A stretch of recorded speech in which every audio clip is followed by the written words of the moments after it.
નમસ્કાર, આપ જોઈ રહ્યા છો સ્પાર્ક ટુડે ન્યૂઝ. પાદરાના વિવિધ મંદિરોમાં અન્નકૂટના દર્શન યોજાતા હોય છે લાભ પાંચમ નિમિત્તે, જેમાં બીએપીએસ સ્વામિનારાયણ મંદિરે અન્નકૂટ સહિતના વિવિધ ધાર્મિક કાર્યક્રમો યોજાયા. નવા વર્ષની શરૂઆતની સાથે પાદરા નગરમાં લાભ પાંચમ નિમિત્તે વિવિધ મંદિરોમાં અન્નકૂટના દર્શન યોજાતા હોય છે. ખાસ કરીને બીએપીએસ સ્વામિનારાયણ મંદિર કે જ્યાં અન્નકૂટ તેમજ સભાનું આયોજન થયું. વિવિધ જાતની 900થી વધુ વાનગીઓની હરિભક્તોએ ઘરે બનાવી અને અન્નકૂટનો ભોગ ધરાવ્યો.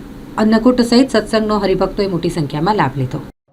શ્રી સ્વામિનારાયણ ભગવાનની જય. આજનો દિવસ એટલે લાભ પાંચમનો પરમ પવિત્ર દિવસ. આજના શુભ દિવસે પરમ પૂજ્ય મોહન સ્વામી મહારાજના 92મા જન્મ જયંતિ મહોત્સવ જે અટલાદરાના આંગણે આગામી 2 ફેબ્રુઆરીના દિવસે ધામધૂમથી ઉજવાશે. એ ઉપક્રમે તેમજ પાદરા મંદિરના 25 વર્ષ પૂર્ણ થાય છે, તો સમગ્ર વર્ષ દરમિયાન જે રજત જયંતિ મહોત્સવની ઉજવણી કરવામાં આવી છે એ નિમિત્તે અને સમગ્ર વિશ્વમાં શાંતિ અને સંવાદિતા સ્થપાય એ નિમિત્તે આજે પાદરા મંદિરની અંદર એ વિશ્વ શાંતિ મહાયજ્ઞ કહેતા કે સત્સંગ દીક્ષા હોમાત્મક યજ્ઞનું ખૂબ સુંદર આયોજન કરવામાં આવ્યું હતું, જેની અંદર 13 વર્ષથી નાના એ બાળકો અને દ્વારા એ સત્સંગ દીક્ષાના શ્લોકો દ્વારા એનો યજ્ઞનો પાઠ કરવામાં આવ્યો હતો.